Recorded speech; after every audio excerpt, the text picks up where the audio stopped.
Bismillahirrahmanirrahim. Assalamualaikum warahmatullahi wabarakatuh. Sahabat beriman yang dimuliakan Allah Subhanahu wa taala, jika kita penggemar hewan dan ingin sekali memelihara hewan, ketahuilah dahulu beberapa hewan yang dilarang dipelihara dalam Islam. Kita sebagai seorang muslim sebaiknya mengetahui sebagai bentuk amalan. Berikut ini beberapa hewan yang dilarang untuk dipelihara dalam Islam. Ulama Imam Syafi'i mengatakan haram bagi mukallaf, orang yang mendapatkan beban syariat, untuk memelihara beberapa binatang. Di antaranya adalah yang pertama, anjing. Anjing adalah salah satu hewan yang dilarang untuk dipelihara dalam Islam karena termasuk hewan yang dinajiskan air liurnya. Memelihara anjing juga bisa mengurangi pahala seseorang.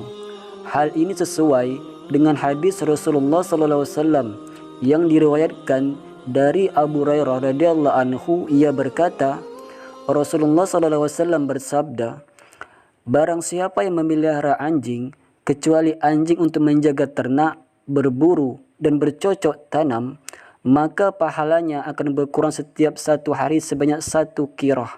Hadis riwayat Muslim dan Abu Daud.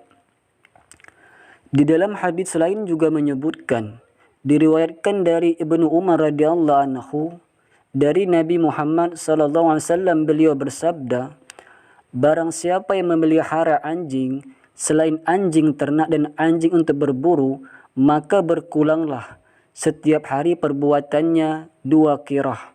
Hadis riwayat Al-Bukhari dan Muslim.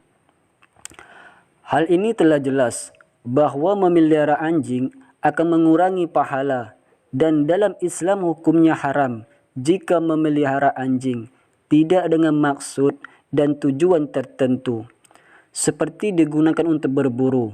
Hal tersebut mendapat kemanfaatannya. Para ulama menjelaskan jika berinteraksi dengan anjing dan terdapat suatu kemanfaatan, maka hukumnya halal dan anjing boleh dipelihara dengan syarat air liurnya tidak mengenai tubuh kita. Contoh kepentingan lainnya tersebut adalah seperti menjaga rumah, menjadi hewan pelacak. Hal lain mengapa Islam melarang memelihara anjing adalah bahwasanya malaikat tidak akan mendatangi rumah seseorang hamba yang terdapat anjing. Hal tersebut juga diungkapkan oleh Rasulullah SAW saat mendengar cerita malaikat Jibril.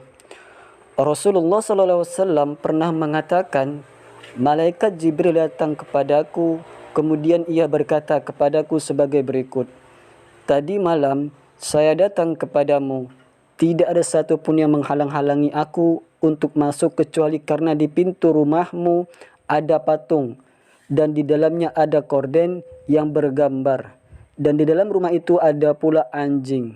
Oleh karena itu, perintahkanlah supaya kepala patung itu dipotong untuk dijadikan 2 bantal dan diduduki, dan diperintahkanlah anjing itu supaya dikeluarkan. Hadis riwayat Abu Daud, An-Nasai, Tirmizi dan Ibnu Hibban. Lalu yang kedua, ular. Dari penjelasan Imam Syafi'i di atas telah dijelaskan bahwa memelihara ular hukumnya diharamkan.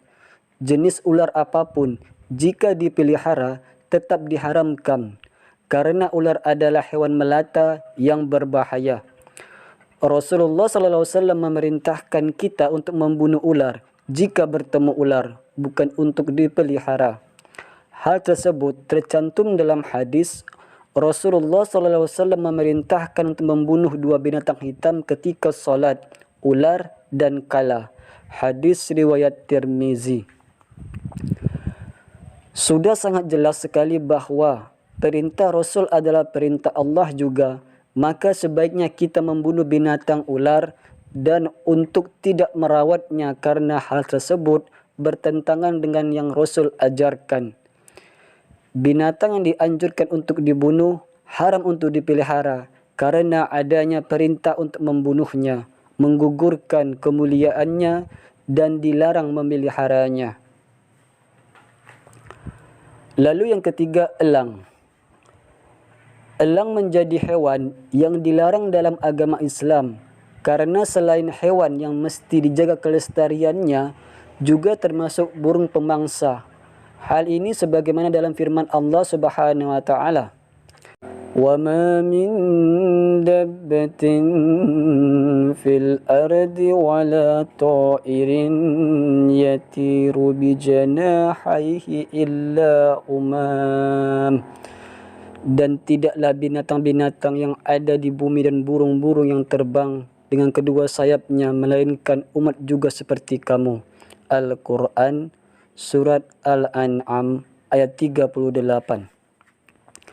Lalu yang keempat, tikus. Tikus termasuk hewan yang najis dan kotor. Oleh sebab itu, Islam melarang kita untuk memelihara tikus karena tidak ada manfaatnya dan lebih banyak mudaratnya. Alasan lain mengapa tikus dilarang untuk dipelihara juga karena tikus pembawa penyakit. Islam tidak serta-merta melarang umatnya untuk bertindak jika tidak didasari sebuah alasan. Alasan yang kuat ini jelas jika tikus berada di rumah akan menjadi bibit penyakit di mana-mana. Islam sangat mengindahkan kebersihan. Lalu yang kelima, burung gagak. Gagak di sini dimaksudkan adalah gagak yang putih punggung dan perutnya adalah hewan yang tidak boleh dipelihara dalam Islam. Hal ini sesuai dengan hadis riwayat Imam Syafi'i di atas bahwa gagak tidak boleh dipelihara dan diperbolehkan dibunuh. Hikmah dari tidak memelihara gagak adalah karena gagak bukanlah hewan yang akan mendapatkan keberkahan dan kemanfaatan. Selain itu, tidak ada alasan yang menjelaskan lebih karena hal tersebut hanyalah perintah Allah Subhanahu wa taala. Segala sesuatu yang Allah Subhanahu wa taala perintahkan maka harus dijalankan. Yang keenam adalah cicak. Cicak adalah hewan yang sering berada dan berkeliaran di rumah. Hewan ini dilarang untuk dipelihara dengan khusus meskipun ada di rumah. Seharusnya cicak dibunuh saja. Mengutip dari pendapat Ummu Syarik radhiyallahu anhu, Nabi Muhammad SAW memerintahkan untuk membunuh cicak. Sebagaimana sabda Rasulullah SAW, dahulu cicak yang meniup dan membesarkan api yang membakar Ibrahim. Hadis riwayat muttafaq alaih. Bahwa segala hewan yang diperbolehkan dibunuh adalah hewan yang diharamkan untuk dipelihara, apalagi dimakan dagingnya. Jelas sangat ditentang dalam ajaran agama Islam. Cicak juga termasuk ke dalam hewan pengganggu dan hewan yang najis serta kotor. Malah orang membunuh cicak akan mendapatkan pahala. Dari Abu Hurairah radhiyallahu anhu, Nabi Muhammad sallallahu alaihi wasallam bersabda, siapa saja yang membunuh cicak dengan sekali pukulan, maka ia mendapatkan pahala sekian. Siapa saja yang membunuhnya dengan kedua kali pukulan, maka ia mendapatkan pahala sekian, kurang dari yang pertama. Hadis riwayat Muslim. Sahabat beriman yang dimuliakan Allah Subhanahu wa taala, begitulah penjelasan dari keenam hewan yang dilarang untuk dipelihara dalam Islam. Semoga apa yang saya sampaikan bermanfaat. Singkat cerita, wassalamualaikum warahmatullahi wabarakatuh.